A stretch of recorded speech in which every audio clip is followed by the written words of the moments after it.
Les boissons alcoolisées, l'accès au réseau de communication, les recherches téléphoniques ainsi que les transactions mobiles monnaie sont désormais soumis à une taxation. Une décision des autorités afin de faire face aux multiples défis du pays comme la sécurité et l'énergie. Pour plus de précision, une de nos équipes de reportage a rencontré le conseiller technique et le directeur général des impôts. Un reportage de Nyanya Lou Traoré et Idrissa Traoré. C'est le 5 février dernier que le gouvernement du Mali a adopté une série d'ordonnances fiscales. Elles concernent les augmentations de taxes sur les revenus des opérateurs de téléphonie, les transferts d'argent, les boissons alcoolisées.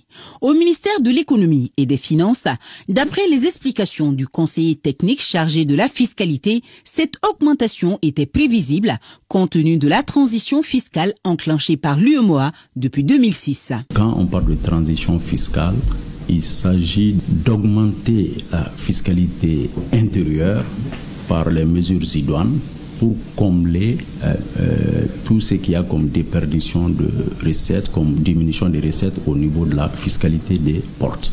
Cela passe par la création d'impôts. Il faut également élargir l'assiette de certains impôts. D'ordre général, c'est une mission qui est dévolue à l'État et au gouvernement. La quête de prendre en charge toutes les dépenses de l'État, l'État doit normalement chercher des ressources. Et dans cette quête des ressources, l'État peut, à la latitude au moins, de créer un certain nombre d'impôts ou d'élargir l'assiette pour pouvoir couvrir les dépenses. Les textes de loi sont au nombre de 4. Parmi eux, l'augmentation du taux de TARTOP. La taxe d'accès au réseau de télécommunications ouvert au public. La TARTOP n'est pas une nouveauté, parce que depuis la loi des finances 2012, pour l'exercice 2013, la TARTOP a été instituée. Maintenant, cette fois-ci, c'est son taux qui augmente de 5 à 7. Ces 3 taxes sont liées directement aux entreprises. En réalité, c'est les entreprises qui sont chargées de leur déclaration et de leur paiement auprès des services des impôts. Le 4e, à la limite, on ne parlerait pas d'impôts, mais c'est un fonds qui a été créé pour prendre en charge les dépenses d'ordre social sur le développement des bases. Et spécifiquement à ce niveau, ce que nous vivons aujourd'hui, c'est la crise énergétique.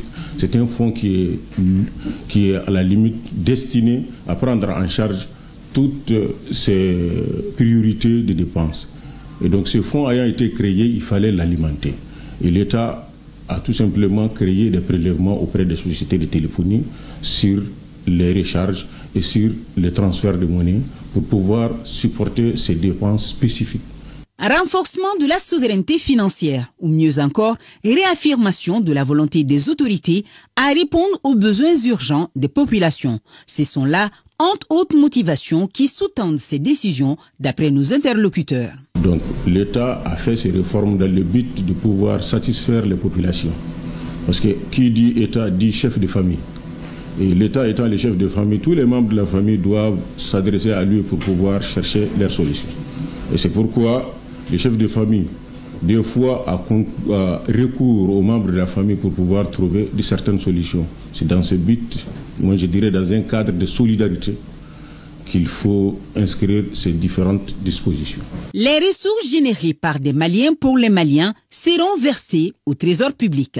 Elles serviront à financer des projets de développement.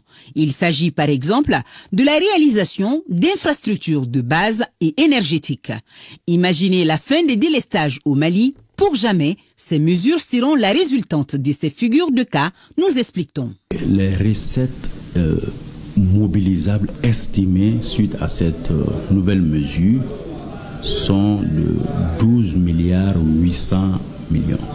Donc ça permet quand même de mettre à la disposition du Trésor des montants conséquents pour faire face aux dépenses publiques. Les recettes de la TARTOP sont destinées au budget d'État. Donc qui parle de budget d'État, on peut faire toutes sortes de dépenses avec. À la Direction générale des impôts, toutes les dispositions sont prises, c'est-à-dire toutes ces taxes sont déjà implémentées dans le système d'information. C'est des déclarations que nous avons modifiées tout simplement pour permettre aux contribuables de déclarer et de payer. Donc toutes les dispositions ont été prises au niveau de la Direction générale des impôts. Depuis déjà la publication au journal officiel des différentes taxes, les déclarations ont été mises à niveau pour pouvoir les prendre en charge par les contribuables. Et aujourd'hui, nous sommes disposés déjà à mettre à disposition ces déclarations aux contribuables pour des revenus qu'ils vont déclarer au plus tard le 15 mars. Nos interlocuteurs ont par ailleurs salué la résilience des Maliens face à ces défis que le peuple se doit de relever avec les autorités de la transition. De 2020 à maintenant, c'est parce qu'il y a eu résilience que l'État a pu prendre en charge toutes les dépenses. Et je me souviens qu'au moment où il y a eu l'embargo, c'est le peuple malien qui s'est levé pour pouvoir soutenir l'État. Et à travers les paiements des impôts, l'État a pu subvenir aux besoins de la population et surtout prendre en charge les dépenses de l'État. Ce que je dis aux populations aujourd'hui, c'est tout simplement de comprendre qu'un État n'existe que quand les populations y adhèrent. Ils doivent y adhérer pour tout simplement que leurs dépenses qui sont créées au nom des citoyens doivent être prises en charge. Et l'État n'a d'autre moyen que les mécanismes légaux dont il dispose pour pouvoir prendre en charge ces dépenses.